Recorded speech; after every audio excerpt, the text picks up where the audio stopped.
Okay.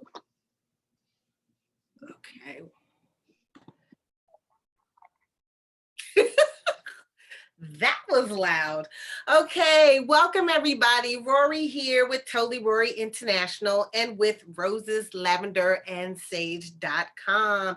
We are a community where we assist you in elevating, raising your frequency, and becoming the best you could possibly be.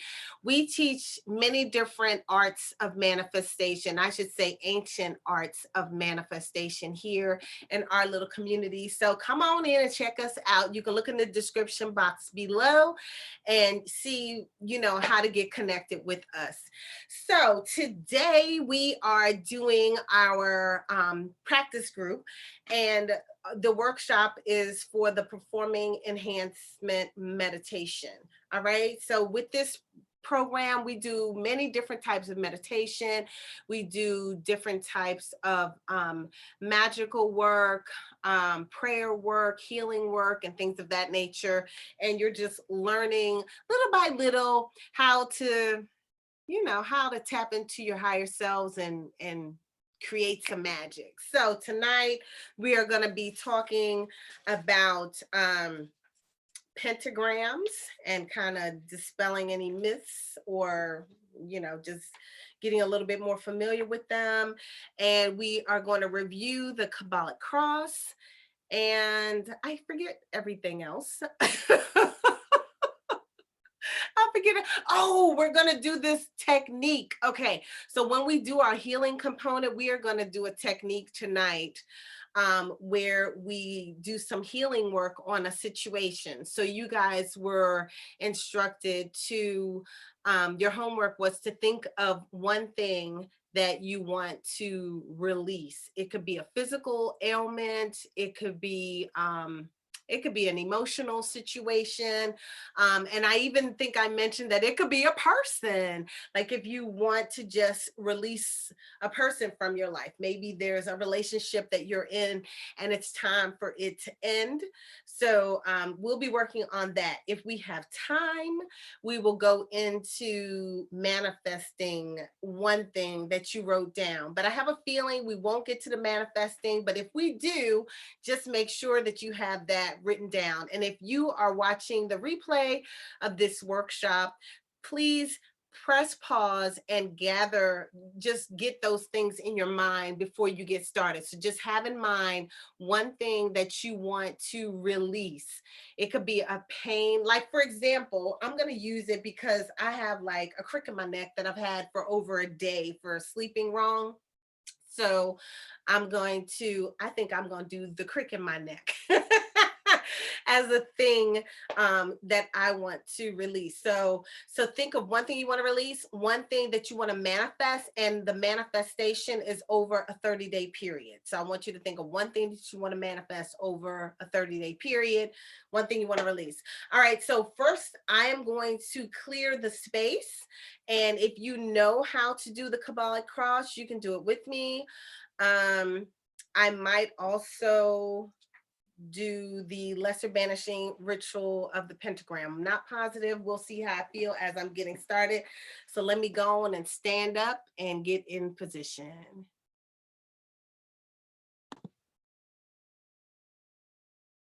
Okie dokie. All right, so let me see if you can see me. I think I might need to raise this up just a tad so that you can see all of me. Well, you can see most of me. Okay. All right. So first, before I get started, one thing that I like to do is just breathe and get into state. And we're not going to go into everything that I'm doing inside my head. That will be in another lecture. But if you know how to do this, we're going to go ahead and get started. I'm going to start with the Kabbalic cross.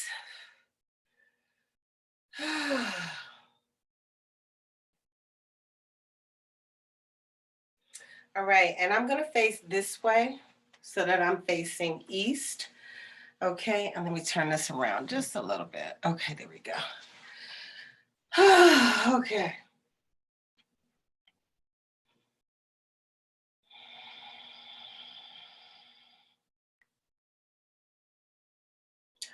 Ata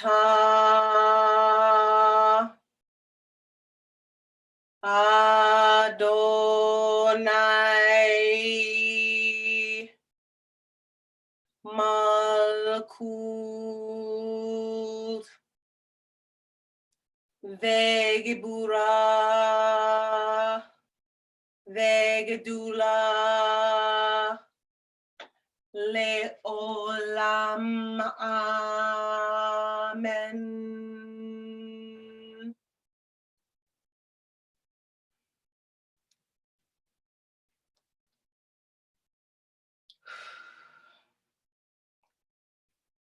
Let me make sure you can still see me.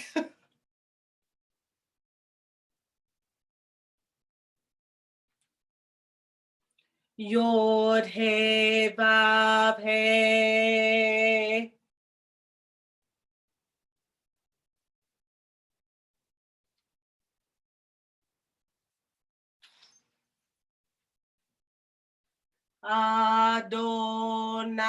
Adonai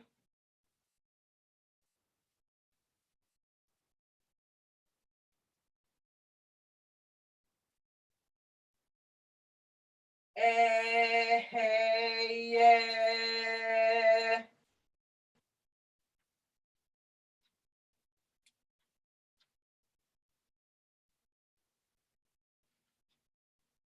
Agala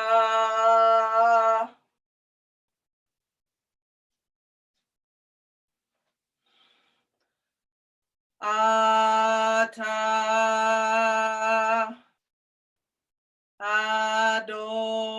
Adonai Malkut Vegebura Vegedula Leolam Amen.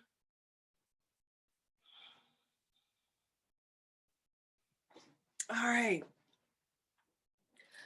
Okay. Whew. All right. How you feeling? I'm feeling good. Okie dokie. Was that helpful? Did you watch or did you do yours?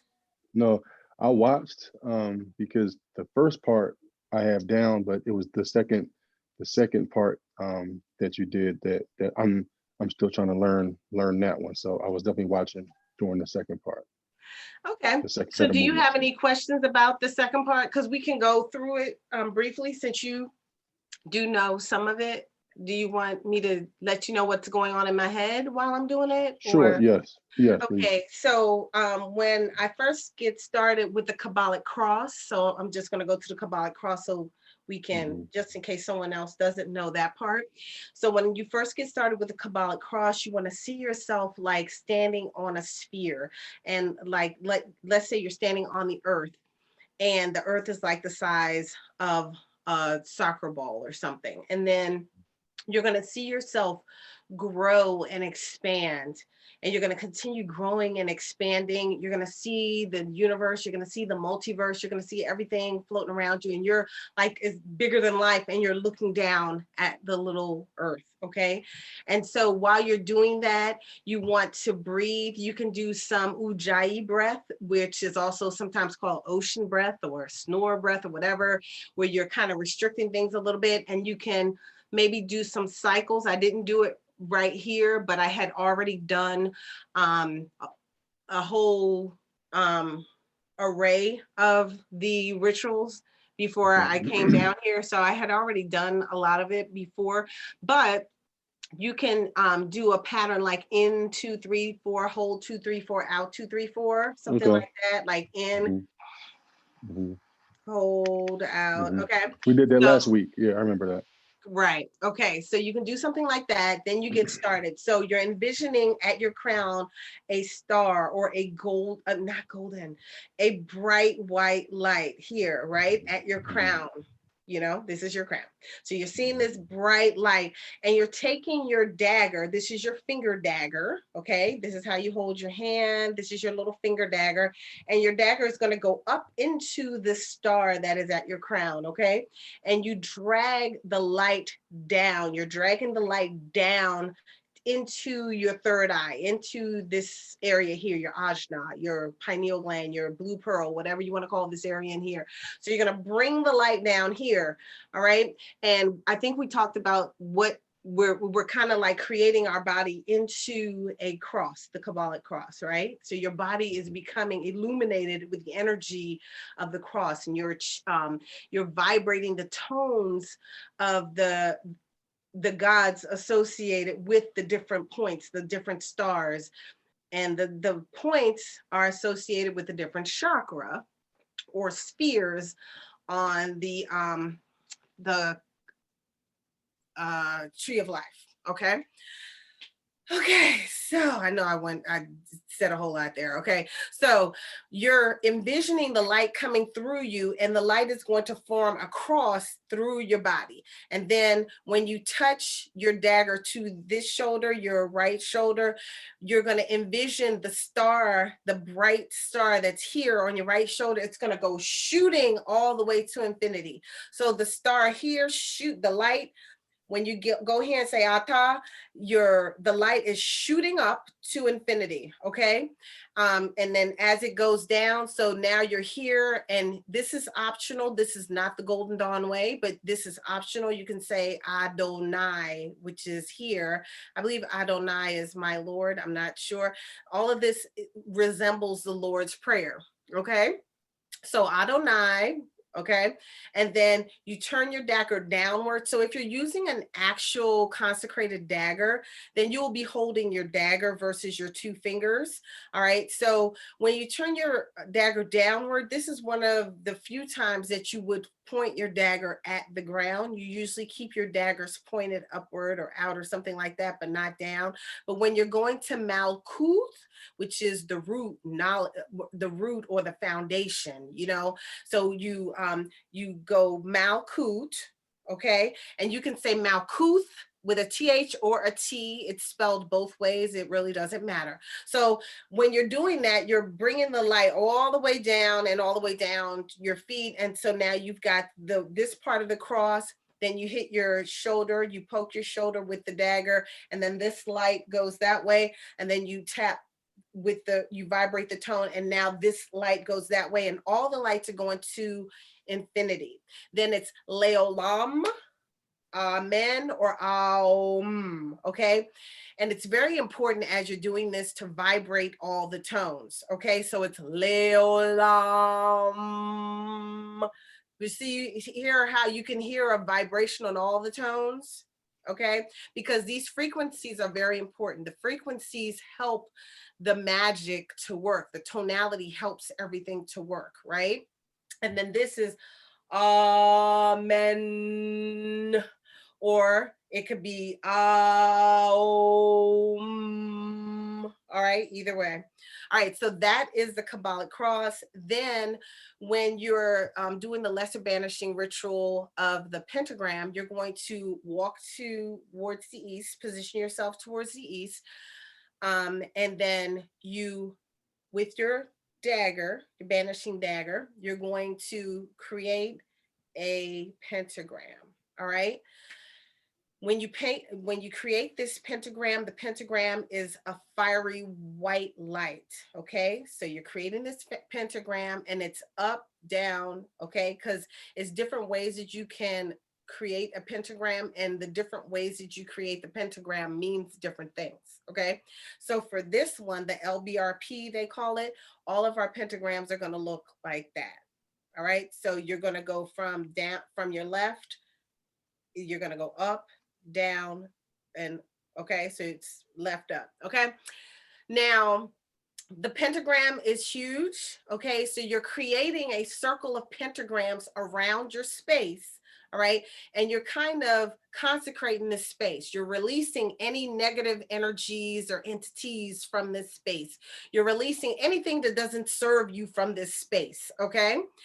So, so then after you do your pentagram, you're going to chant the tone that you chant, or not chant, vibrate the tone that you vibrate in each corner. So the first direction, I should say direction, not corner. The first direction that you're going to vibrate in is the east, okay? The east is represented by air, you know. The east, the archangel that's in the east is Raphael, okay? And I'm just thinking about it. I didn't finish my LBRP. It just dawned on me I didn't greet everybody in the corners in the section. So I will do it again before we go off so that you can have it the right way. I'm just like, oh, Raphael, I forgot about you. All right. So anyway, so first you go to Raphael, then Raphael is in the east, and then in the south, you turn to the south. So when you see me do this, now I do it this way because I'm bringing the energy up my legs, through my body, and then out my hands. So this is called the sign of the Emperor. And then I step forward with my left foot. And so the energy is coming through my feet, up and out my hands, okay? So I'm directing the energy outward. So you can set the intention for what you're creating around you however you want. So sometimes before I get started, I'm like walking around in my space that I do my practicing in. I'm walking around and I am talking to God. I'm talking to the archangels. I am talking to everybody, okay? I'm talking to my ancestors. I'm talking to God. I'm talking to everybody. And I am telling them, this is the intention of this circle that I am creating right now, you know? And so I will do that. Sometimes I do a little bit of journaling, and I'll do that before I get started because I'm setting the intention of my space, okay?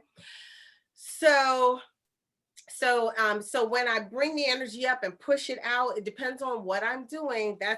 I'm also intending that when I push this energy through, and I'm taking the energy and pushing it through the center space in the pentagram that I just drew.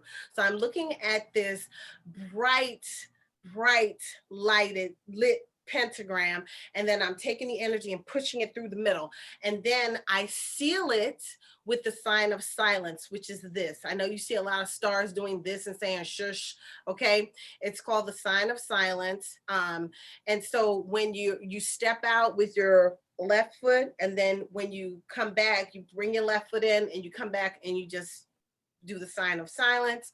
And then you take your dagger from the center of the pentagram that's in the east, and you go to the center of where your pentagram is going to be in the south, okay? So then you repeat the exercise, you repeat that, and then you,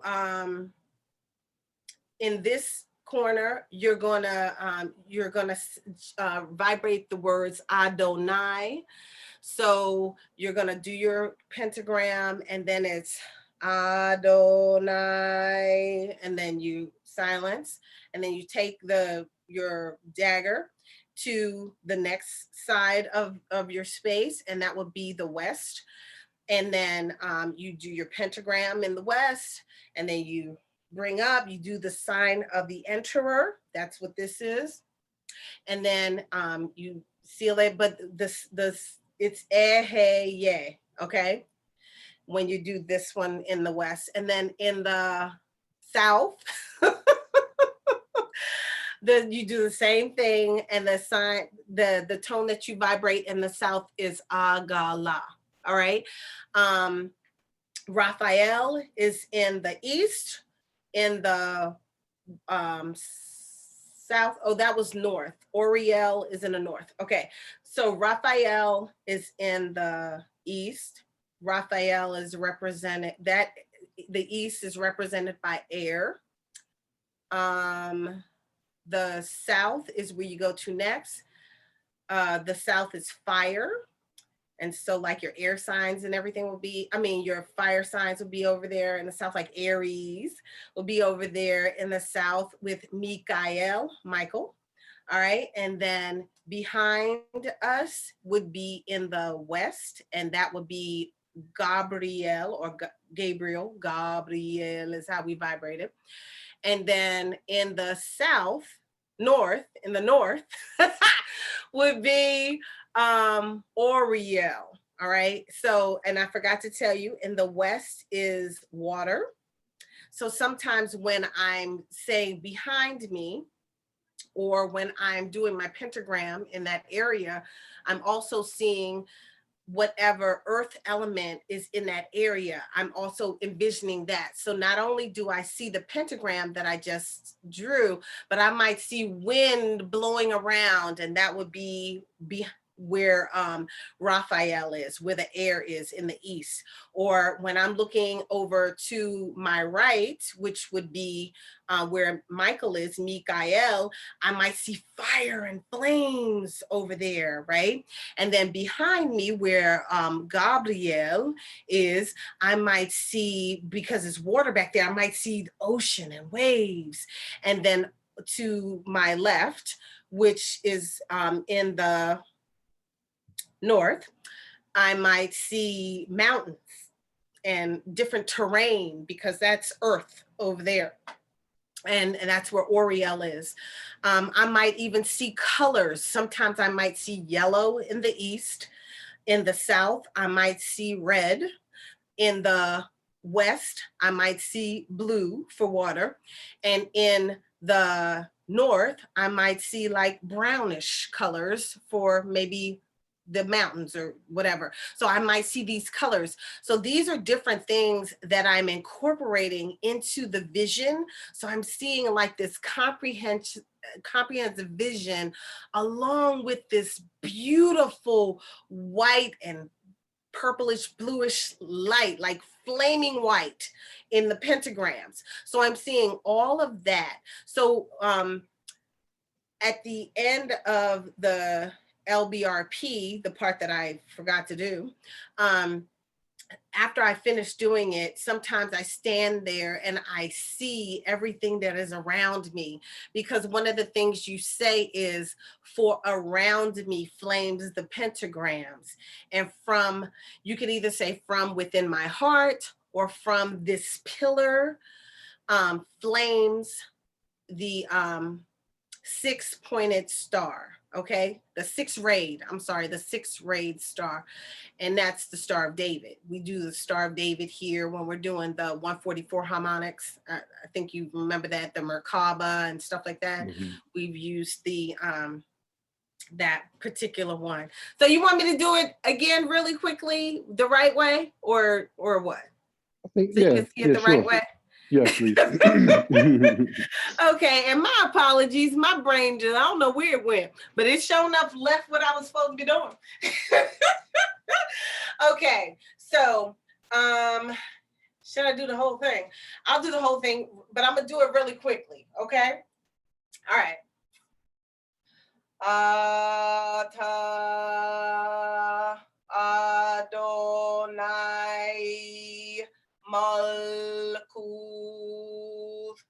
Degebura Degedula Le Olam Aom.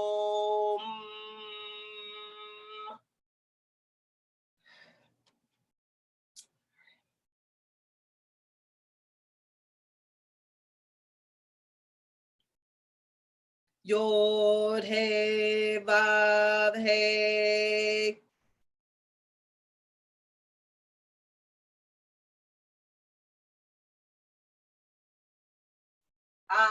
Adonai.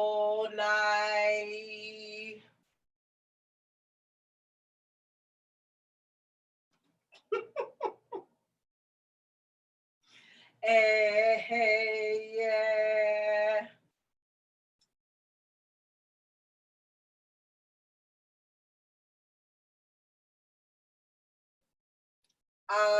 Agala.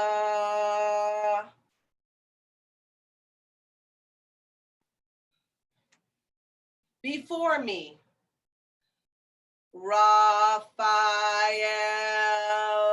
Behind me, Gabriel. To my right hand, Mikael to my left hand, Oriel,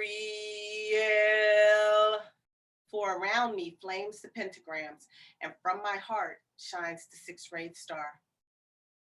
Ata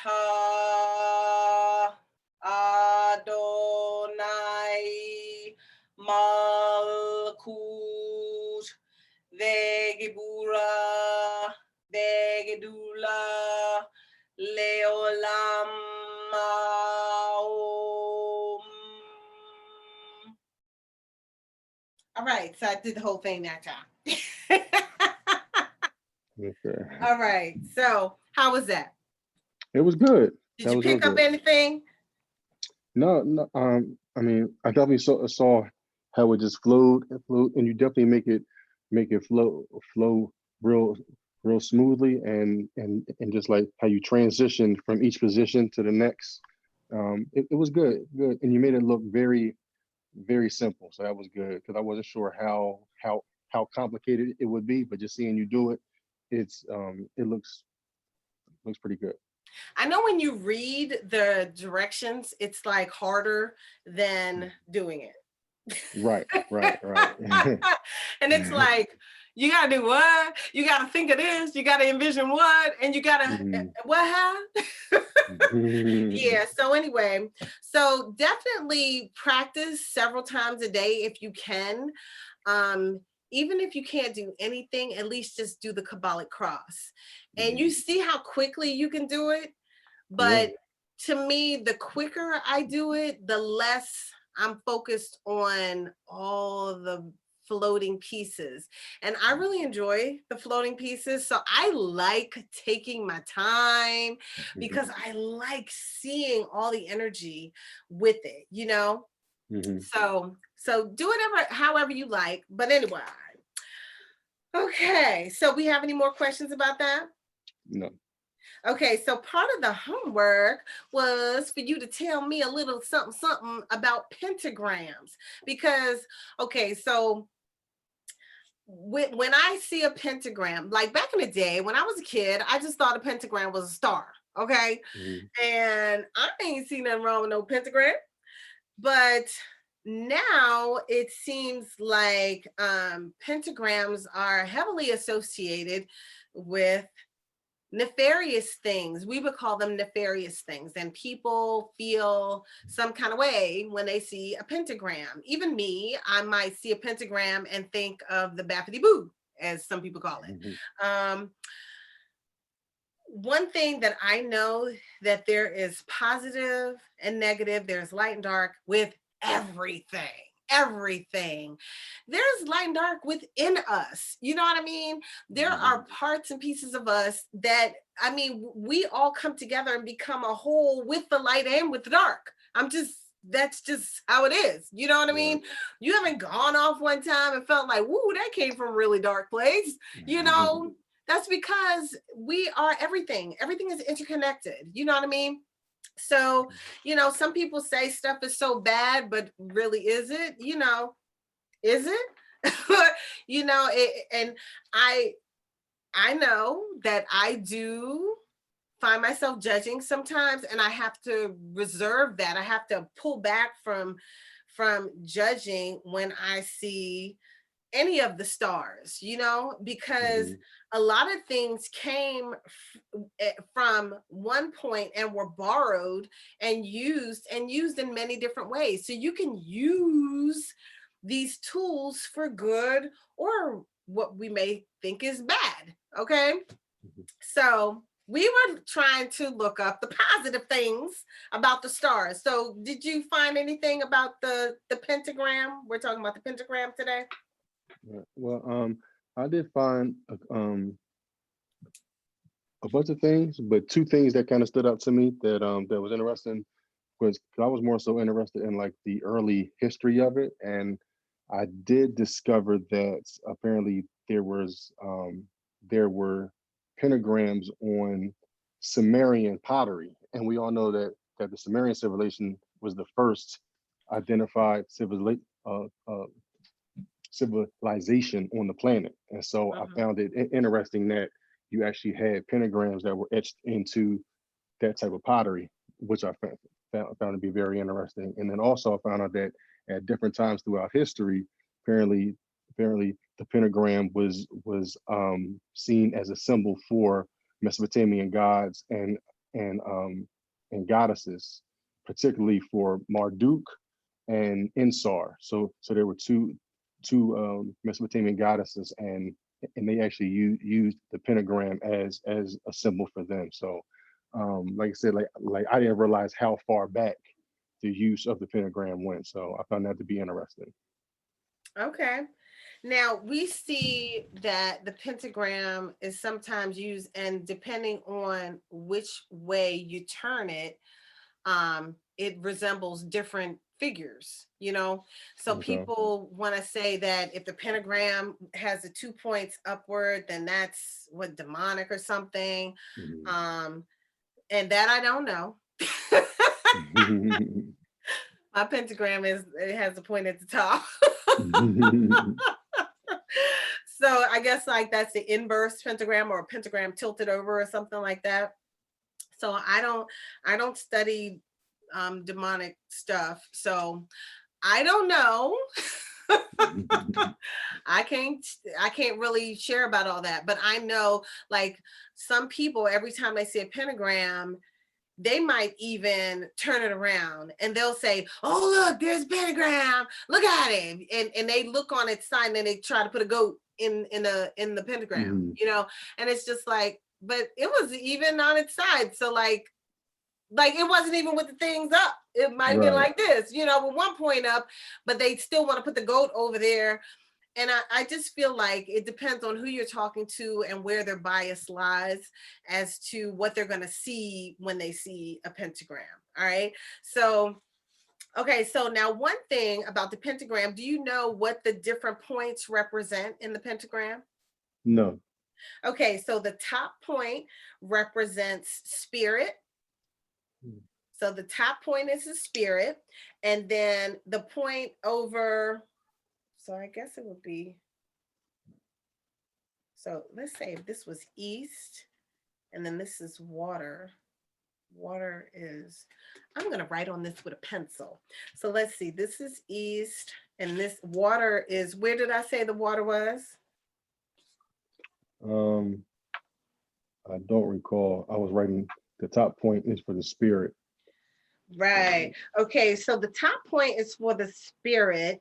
And then I'm going to show you the symbols too, because the symbols are something that we want to learn. That's part of the curriculum, to learn the symbols. So the symbol for spirit is a circle. So I'm going to show you this.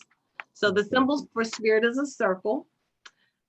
And Okay. then these are just some notes that I took. And then, so the air is at the east, the water is at the west, and then earth is north and fire is south. So spirit is at the top. So you may want to write down those symbols because that is something that you need to know.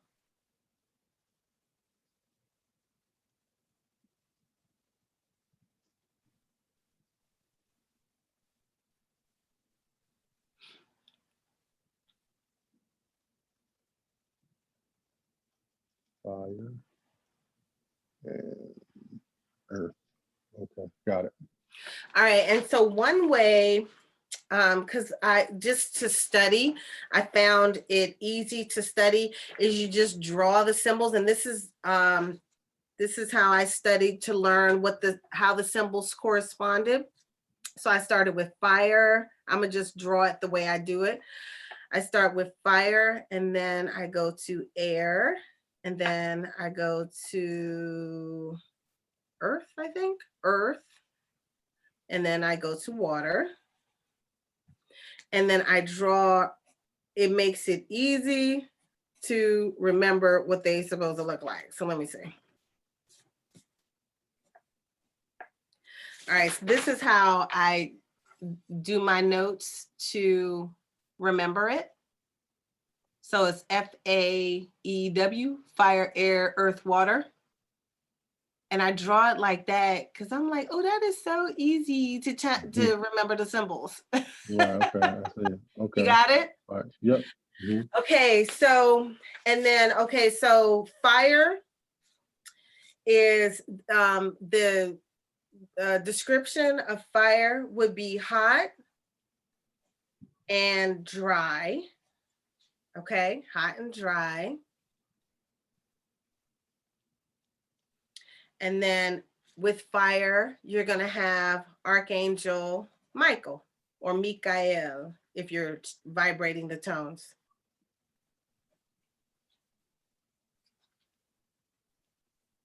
You got that? Hmm. And then for air, the description of air is hot and moist or moisture. And air, what direction was air in again? I know, but I'm just seeing if you know. Well, it's the Air left was point. It's the left point. So what's that? East. air is east. Hmm. And what point was fire over there with Mikael? That's in the bottom right, lower right point. So is that what? Uh, It's south. South. Okay. Yeah. Okay, so remember fire is south, air is east. Okay, and so then let's go to earth. Earth is cold, that's the description, and dry. And earth is in the what? Earth is over there with Oriel. The Right. So that's color the might be brown. opposite corner. So that's the lower left corner. So you got east, south, North, north. Okay. and it's Oriel. Okay. That's the archangel over there. So what was the color again over there that you can pay attention to? Brown. For The Earth. air, the color for earth would be brown. The color for air would be yellow. And the color for fire would be red. Okay. So I'm giving you all these things that go in your different corners. One thing you can do with your practice is you can put up in your practice space, you can put up representation maybe on the corresponding walls Hmm. that represent this information. So you may want to Okay. put a symbol up there. You can put that this is the east. You can put yellow. You could put a picture of Archangel Raphael over there in the air corner. You know, so these are Hmm. things. These are ways to have a visual picture and to memorize what you're doing. And you could have that visual picture sometimes if you want to if you really want to work with the energies of Oriel or Mikael, whomever, you can put their picture up and then close your eyes so that you can really vibrate with the energy of them if you like. Hmm. When you're doing the tone for that area. Okay, then water. Water is, the description is cold, moisture, and then water is in what direction? West, right? We Yep, said yep. okay. Okay. And west would be behind you. So when you're at the end of the LBRP and you're saying before me, Raphael, behind me, Hmm. Gabriel. So Gabriel is in the west and is water. So you can see blue or you could see Gabriel, whatever you want to see back there. All right. All right. So cold, moisture, west, and Archangel Gabriel. All right. Okay. So you got all your corners. Yep. Yep. I'm just making sure.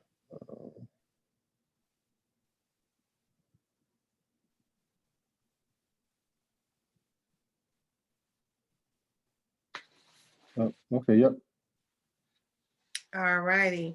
So now I found some information and it talks about how the Christians believed that the pentagram symbolized protection, and they would use it on their jewelry. You even said the Sumerians put it on artifacts and things of that nature. So people use this as a form of protection. I remember some years ago when I was at a Wicca class, and when they told us when you're using your candles, you want to do a pentagram, even if you did it with your hands, like an invisible pentagram, and then you want to put your candle in the center of the pentagram. I was like, oh, okay. You know, so anyway, so let's see. So it says in the 20th century, Hollywood started to use the pentagram as a symbol of evil and devil worship, which now makes some people believe it's associated with evil. Well, it's associated with an evil symbol. I won't read all the whole thing, and associated with satanic worship. My hair looks really crazy. Okay, so anyway, but it started out being used by the Sumerians. It started out being used by not started out, but then it was used in Christianity. So you know, the Wiccans, they do use it in their practice, and it's used more as a protective mechanism. All right. So, and then here, what do they call this man? The Arthurian man or something? This guy here? You know what he's called? Manchurian or Arthurian, whatever his name is. I forget what they call him. But here I found something about the Sumerians here as well. So I'm glad that you brought that up. But so it's showing how he represents, like it shows how he represents different points. And so I'm looking at the symbols around it as well. That's very interesting because I think this symbol is the what is it? I think I forget if it's Venus. Venus, right. Okay, so this symbol is Venus. And that symbol is what? Mars. I'm gonna just show you how the symbols correspond to what we just learned as well. I think this is Jupiter. And this is Mercury. And what's this last planet? I don't even know what this is. I don't know what this planet is. Is this a planet? Do you know what this symbol is? Wait a minute. No, I got Jupiter. I don't know what that is. Do you know what this symbol is right here? Looks like. Do you remember? Yeah, you know what planet? I recognize that symbol. I don't remember. I'm gonna have to look that up. But anyway, so at the top where we would have spirit, there they have Mars at the top, where we would have this looks like this would be water. Where they have Jupiter, there's water. I mean, you know, over here, Jupiter's over here. And then Venus would be the east. And then Mercury is north. And then south, I don't know what this symbol is. I have to figure it out. Why it's not on my planet list that I have. So anyway, so that's very interesting how these relate with this man. And I'm even looking at the lines going through his body. But anyway, so that's that for the pentagram. You have any questions about the pentagram? No. Okay. Were you reluctant to use the pentagram? I mean, at first I was, because of a lot of things that you talked about as far as just how it has like a negative view of it. But as I've been learning more about it and realizing, like you said, that like it's just a symbol, it's just an object. It's all about what your intention is behind it. That's what really matters. And so as I've come to that realization, I've become more and more comfortable working with it. Okay. All righty. All right. So that's that for that little lesson in our little rituals today. So now let's get into this visualization, because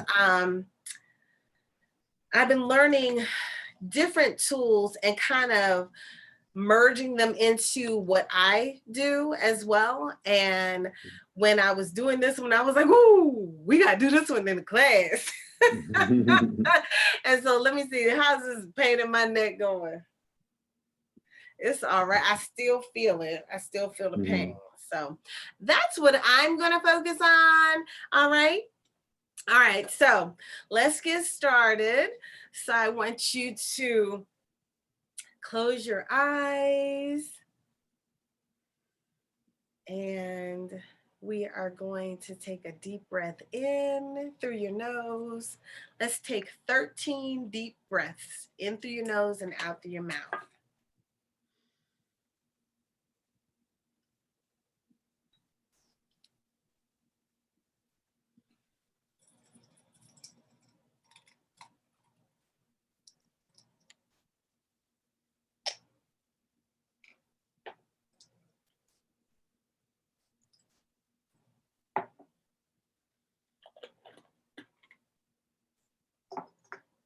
I love burning frankincense, woo-hoo, and myrrh. It's my favorite. I love burning a lot of stuff. I'm cleaning off my dagger. All right.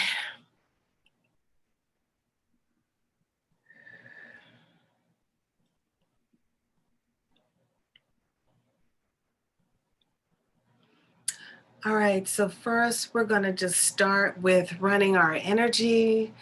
So I want you to inhale through your nose and exhale through your mouth.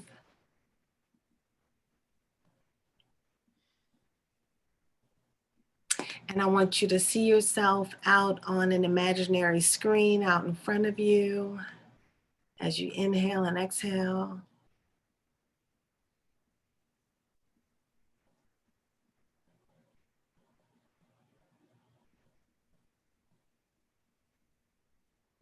All right, so now as you're out on that imaginary screen, I want you to see the bottoms of your feet. And I want you to envision what the energy from the earth might look like. And I want you to allow the energy from the earth to enter in through your feet chakra. So there are like openings at the bottom of your feet, and you're going to see the magnificent energy from the earth flowing into your feet. So for me, my energy, it looks like a sparkly bluish greenish. Oh, it's so pretty. Oh my stars. It's like a bluish greenish with yellowish. I don't know. It's very pretty. And it's flowing like water, but it's thicker than water. And it's coming in through my feet chakra. So I want you to see yours coming in through your feet. And the energy from the earth is going through your little toes and making sure all your joints are in order. And it's going through the bones of your feet. So if you bumped your feet or did anything to your feet at any point, it's going to go in and mend whatever you might have done to your feet. I know some people break toes and stuff like that, and you never really get a boot or you don't get a real cast and it heals itself. So we're going to correct any errors in the feet, in the bones, just in case you broke any of them. And this goes for anybody who's watching. And we're going to go in and heal the feet. Anything wrong with the feet, we're going to go in and just heal from the toes to the balls of the feet, to the instep of the foot, to the heel of the foot. We're going to just go through there with the energy of the earth. And it's just going to clean out and move through every cell, every bone of your feet. All right. And then it's going to go up your heel and around your ankles. All right. And now this energy from the earth is going to go up your calves and go through those muscles and heal anything. It's going to move out anything that's been stagnant, any stagnant energies in that calf, in that lower leg anything below your knees. It's going to just go in and heal those spots. Now it's going to go up to your knees and go all around the cartilage, all around the knees, all the muscles, all the ligaments, all of the everything. Every cell, every crevice of the knee, wherever the knee may have been injured or wounded in the past, it's going to go in and heal old wounds. All right, it's going to heal. So now when you stand up, you stand up like you're mighty instead of standing up like you're crickety, like an old crickety person. All right, so you're going to stand up with power because you're strengthening those knees. Now you're going to go up your legs, up your thighs, up your bones. All right. You're going to go through the bones, heal anything that is not right, not going well with those bones. You're just going to go and heal, heal, heal, and move any stagnant energy out. You're going to go up to your pelvic region and to your hips and all the bones and muscles and everything's associated with this pelvic region. While you're in this region, I want you to move your hips around, give your hips a little motion, move out that stagnant energy that's around your hips. And it's going to go in and heal any old wounds associated with this area. We may have any kind of wounds, and I believe that feelings buried alive never die. We may have had some trauma in this area. We may have been raped or molested or something, and this area needs a healing, all right? So we're going to heal all the organs, cells, bones, muscles, everything associated with the pelvic region, all right? So right now we're like in that first chakra area and that second chakra area. We're gonna heal, heal, heal. And I'm feeling the energy in my hands. I'm feeling the energy of the collective as we are healing in this area and moving out any stagnant old wounds, old pain, getting it out. Now we're coming up. We are up above the hips now, in the lower belly, and we are clearing out any old stuck energy that is stuck in your ovaries, ladies. Men, we have cleared out and we are clearing out any old stuck energy in your testicles. All right, so we are just clearing out old stuck energy, okay? And we are just moving it out. We are clearing out stuck energy in that second chakra. Now we're in that third chakra area, all the organs in that area, we are just clearing them out and healing it with this wonderful energy from Mother Gaia. All right. So we are healing that. And now we're moving up, up, up, up, up, up. All right. All right. So we're moving up. We're near the heart now. We are healing all the organs in the body associated with the heart, anything around the heart, any organs that I might have missed. We are healing all the organs, every cell of the body. All right. If anything is in your body that you may have gotten from being around others, if you're around anything that's not serving your highest good, we are going to clear this energy out now. Ashe, now we're going to get rid of and release any energies that are not serving our highest goods now. All right. And let's keep on moving. Let's go up to the chest area and the back. Now we're not doing that part with that one thing we want to release yet. Okay. So, but it actually might get healed as we're going through the body just with the earth's energy, but I still want to do the exercise. Okay. All right, so let's go on up. We're at the chest. And I want you to see the energy from the earth moving through the chest, and it's just moving out anything that was stuck. It's going up to your shoulders and in your neck. All right. And now this energy is going down your shoulders and massaging your muscles and just going around and around and around and going through every cell, any old stuck wounds that you may have had. Some of you may have had rotor cuff issues or what have you. I want you to see this energy go in and rotator cuff, I think. But anyway, it's going to heal the body, the muscles. It's on your upper back. It's going in there. It's going in every nook and cranny, every crevice, every cell, muscle. It is healing every chakra. You have chakras on your back as well. I know a lot of you don't know that there are more than 7 chakras, but there are. So, anyway, so we are healing every area where there is a chakra. We are healing your lymphatic system. We are allowing your lymph system to drain and flow properly so that you are excreting toxins from your bodies. All right. And now the earth's energy is going down your arms. All right. It's going down your upper arms. It's releasing anything that you're holding on to, anything that's being stuck, remaining stuck. It's just going through your body and releasing, releasing, releasing.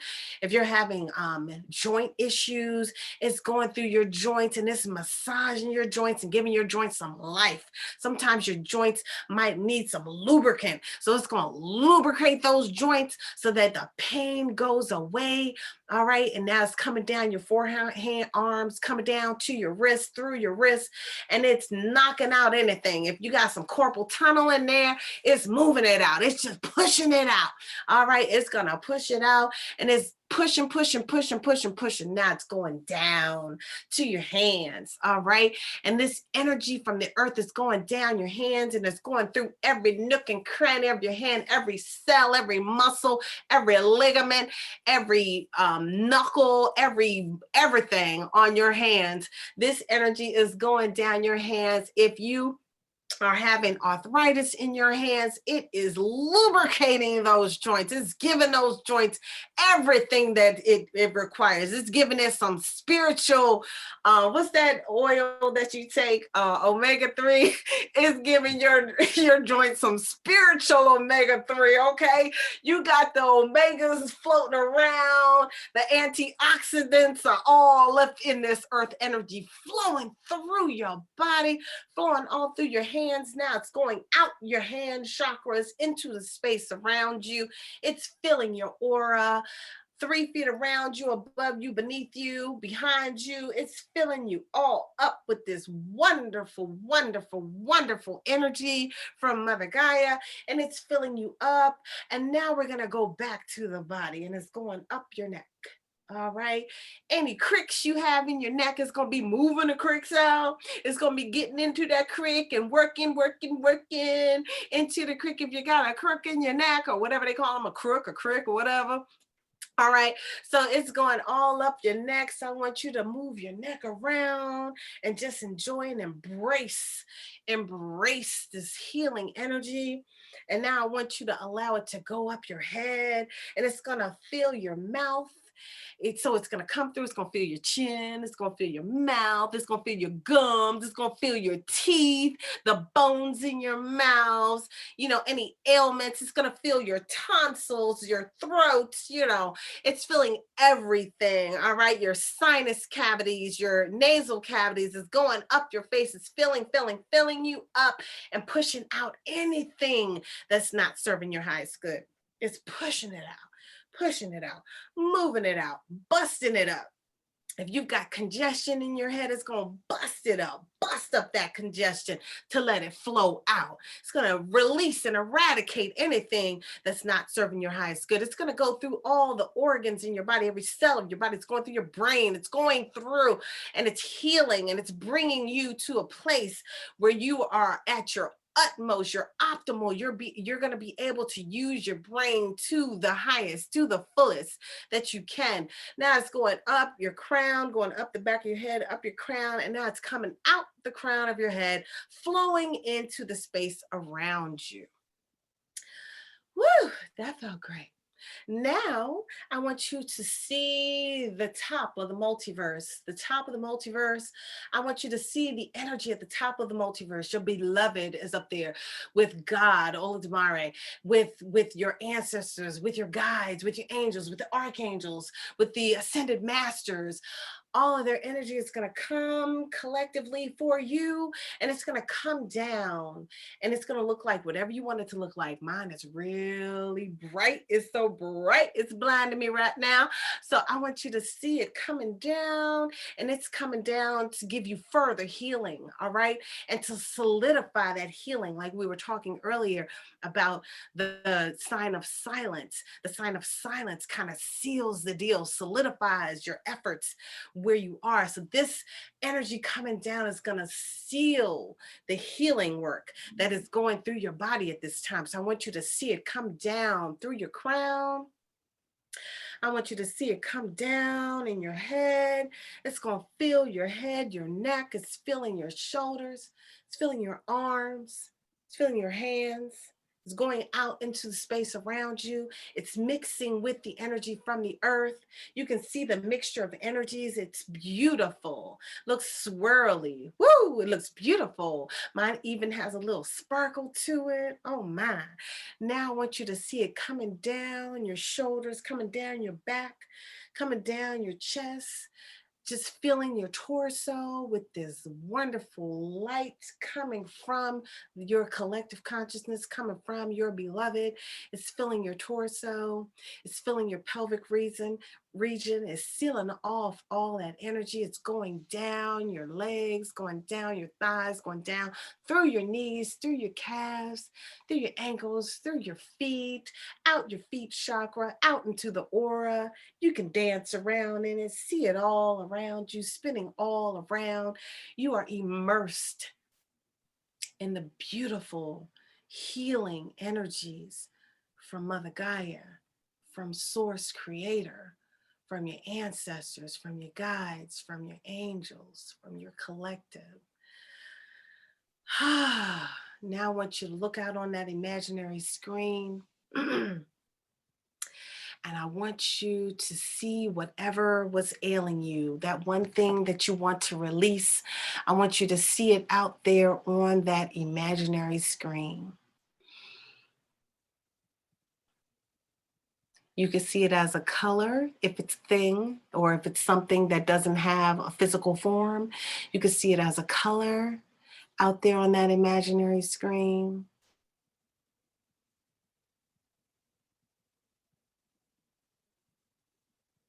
Inhale and exhale.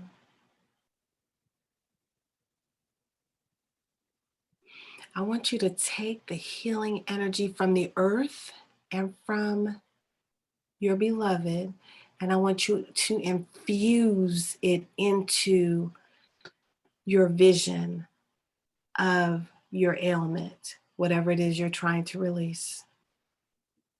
Infuse it.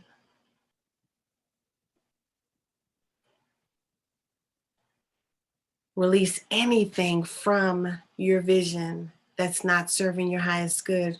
Release all the stagnant, malignant, anything that is not serving your highest good from this vision. Release, release, release. I want you to see the imaginary screen where it is held. Now I want you to see your screen encased in a box.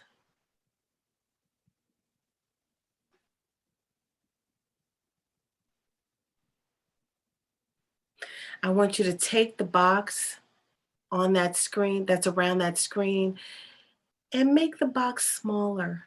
Make your box smaller. I'm doing it physically with my hands. I'm making my box smaller. I actually feel it feels condensed in my hands. So now I want you to make the box a little smaller.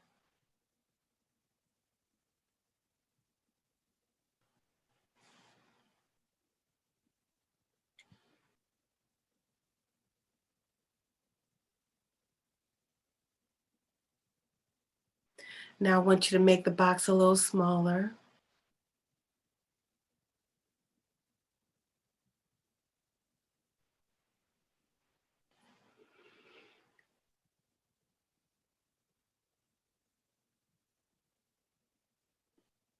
Now I want you to make the box a little smaller.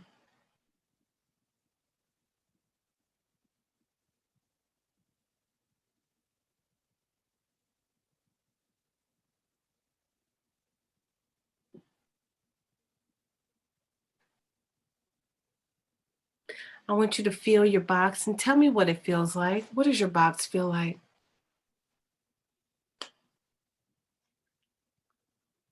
It's a wooden box, sturdy, kind of rough exterior. has a metal, I guess, clamp or lock on the front to keep it shut. Okay. Do you want to share what you were releasing? Yeah, I was releasing any type of self-doubt and Okay. any insecurities, and I put them into the box. Okay. On any particular subject? Just in general, Okay. across the board, just to help improve just confidence in general with me. All right. So now I want you to see your box and I want you to make it so small that it disappears.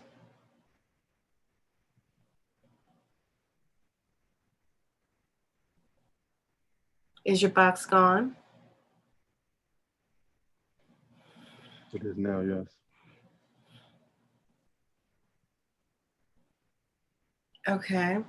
Well, I did a physical ailment. Okay. Let me see how I feel. Mhm. I'm like, how do I feel?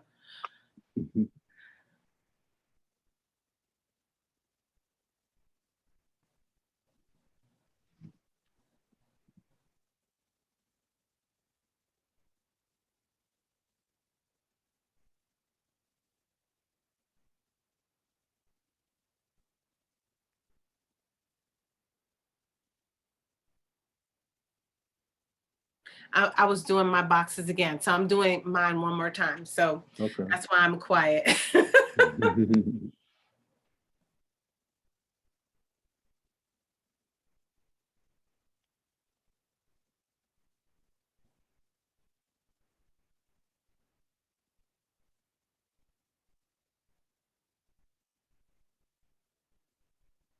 Okay. Okay. Let me see how I feel.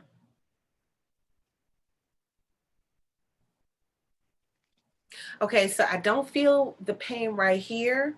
I felt a twinge back here. I felt like a something. Let me see what I feel.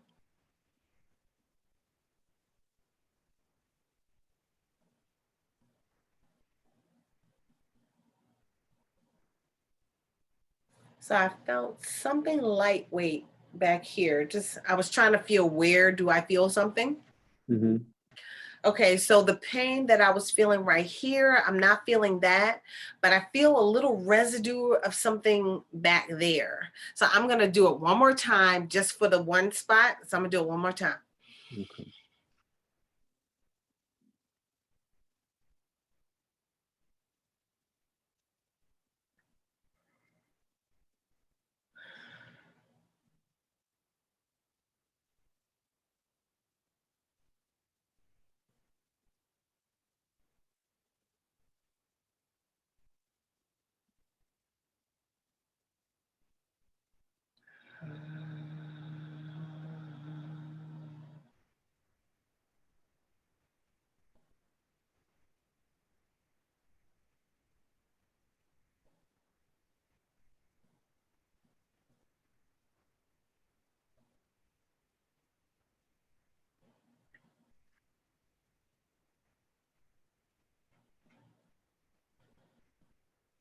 Look, I'm like,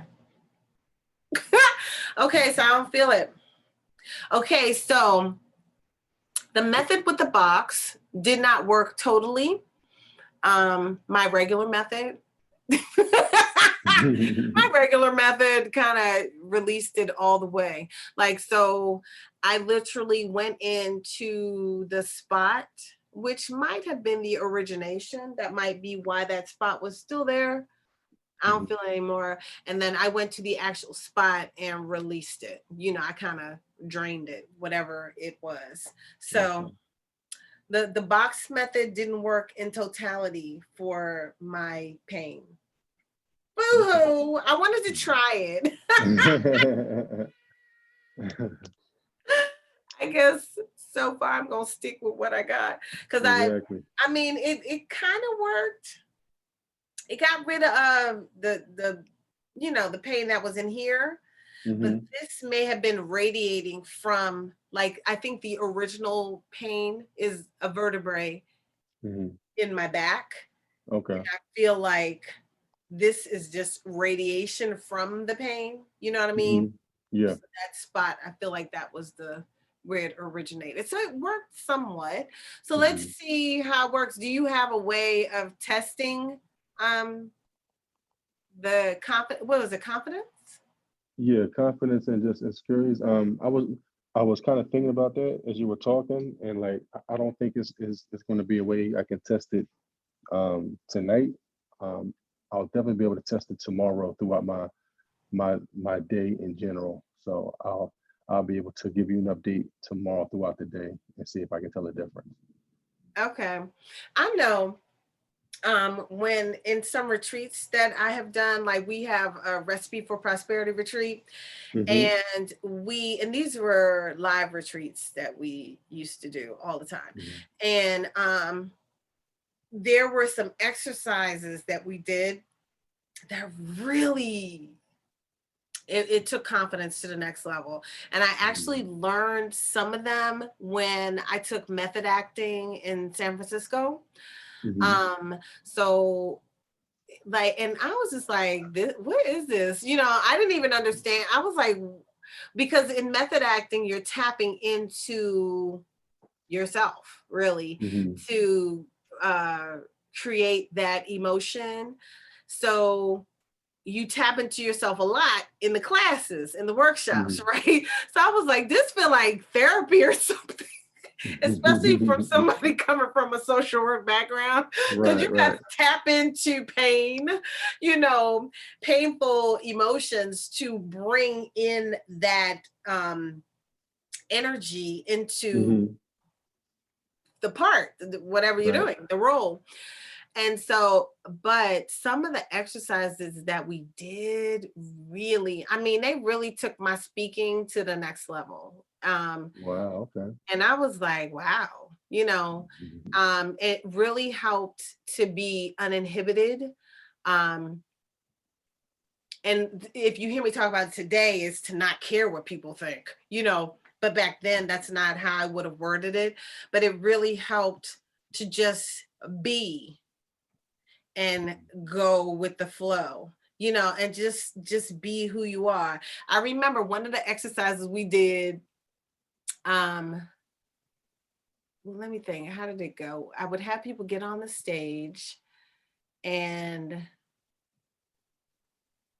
we did this I feel. One exercise was I feel. Okay. Mhm. It's good to do it with a group because that helps with the confidence, and it helps you to bust through whatever. Mhm. So we'll have to do it as a group, but I'm gonna just tell you how it goes. Um, you would say, I feel, and you'd have to answer, right? Mhm. And so I would say, I feel for them, and they would have to fill in the blank. But I end up rapidly doing it. I feel, I feel, I feel, I feel. And so they would have to, and whenever they would think, they'd have to go, blah, blah, blah, blah, Mhm. because it's an exercise where you're not supposed to think, right? It's just, Okay. you're really just coming from here. So even if you say something that makes no sense, you say whatever comes, right? Mhm. And so I was there drilling, I feel, I feel, I feel, I feel. And they would be like, but the moment they hesitate to think, Uh-huh. but like, if you think about it, just think about being in a group, because it would be like the average at our retreats that I used to do, this particular retreat, Mhm. it would be anywhere from 25 to 50 people. So it was a small retreat. All right. So Okay. 25 to 50 people was average Mhm. for this particular event that I would do. And so you're in front of a small group, but we've been doing exercises, for a couple days, together Mhm. collectively.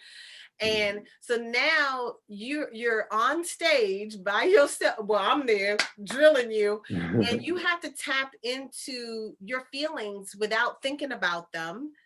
And if you go into thought, you're and so you're looking crazy in front of people. So that's one step in not really Mhm. giving a shitter about what somebody thinks. You know what I mean? Because you're gonna Right, really be like, if you're into all of that, you're gonna be embarrassed, right? But so right. you gotta release that and just go, just be there with it. It also helps you to not be in your head, because so Okay. many people are so in their head, so into their thoughts, that they're not in tune with this. They're not in Right. tune with their spirit, or. Mhm. So I'm trying to think.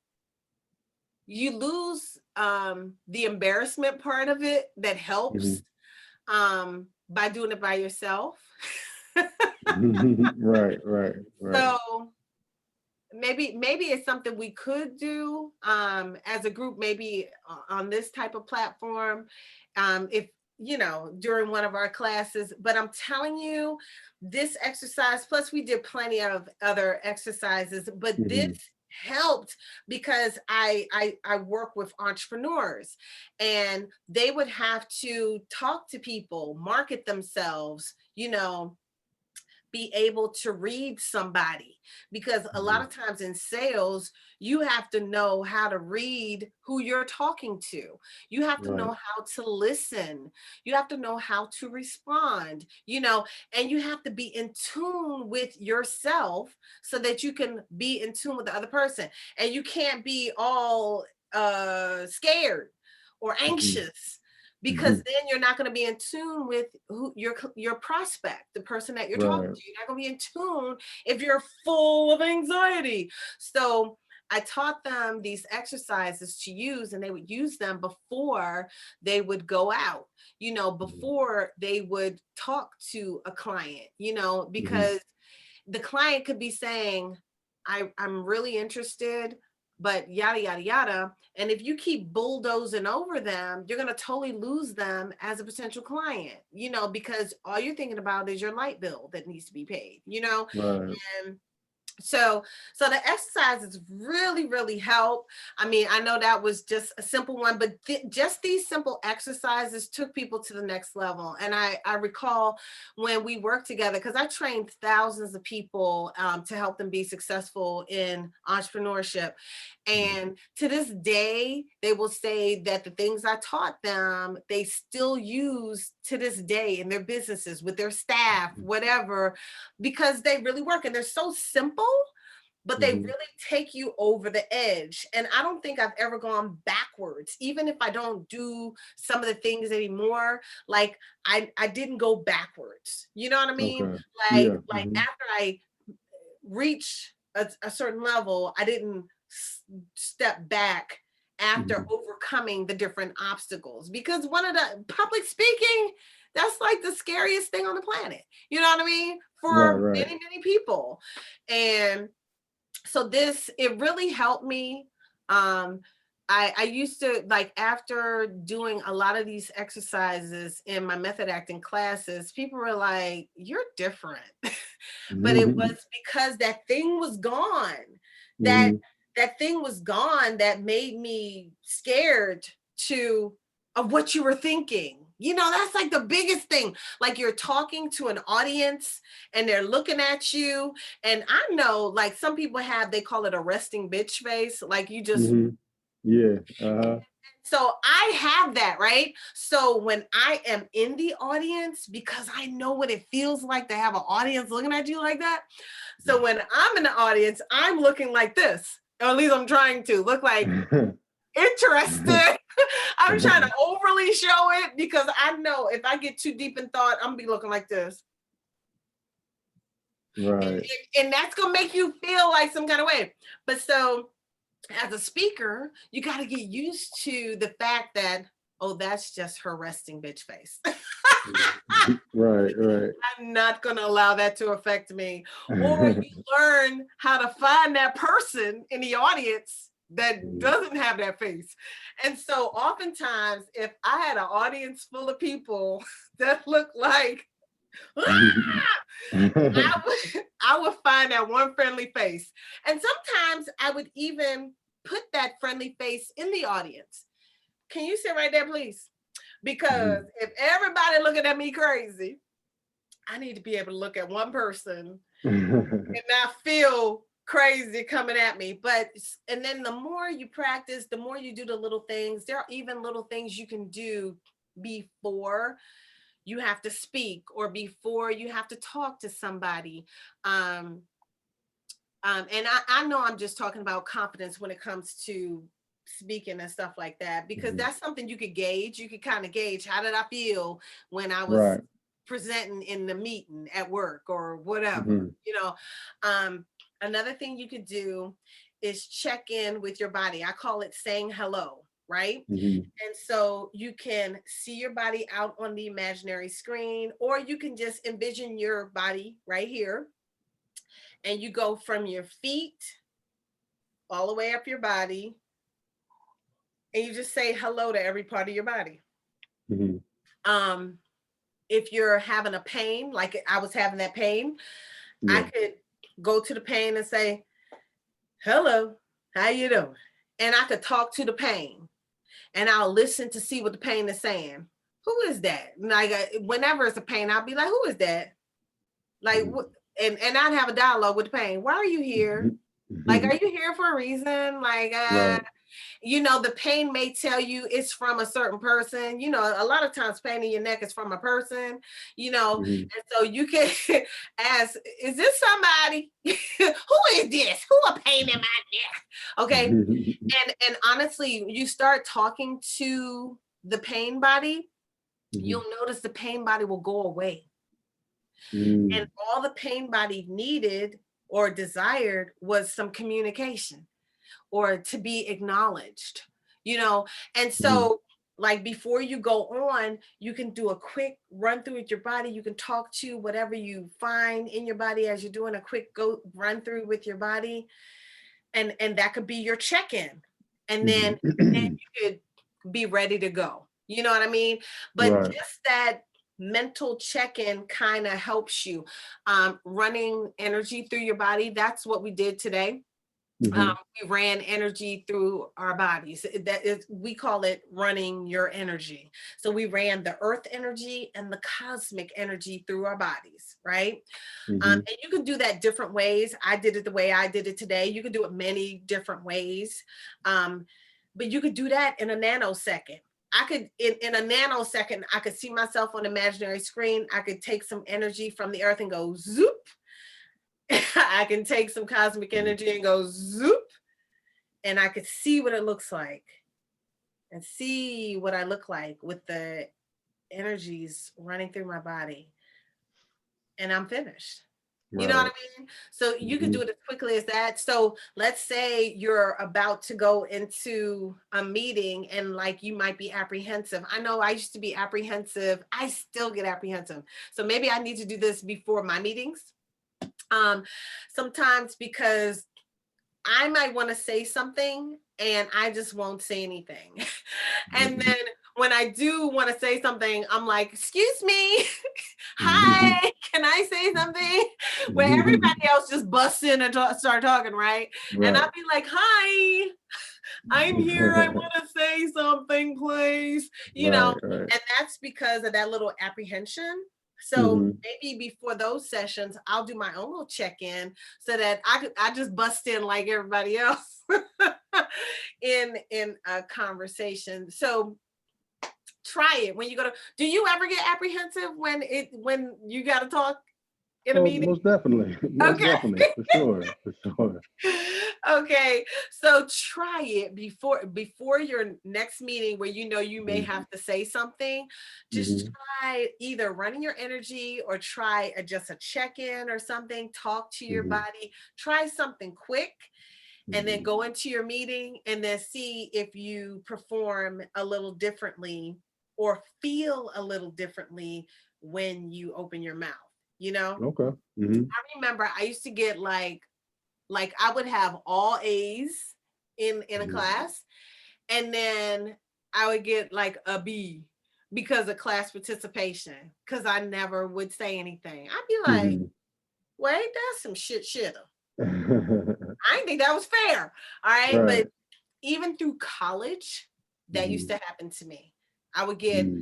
a half a grade lower or something because Hmm. I wouldn't say anything. You wouldn't believe that as much as I talk, right? All right. So, anyway, so I will go back to the drawing board with the creation of the little square box thing. Okay. I'm going to go back to the drawing board with that one and see if I can perfect it and make it a little bit better. And Right. I'll test it out on myself and see how well it works. I think it needs some tweaking. So anyway, Mhm. Okay. is there you have any questions after our little class today? No, not tonight. It was good overall. I definitely learned a lot.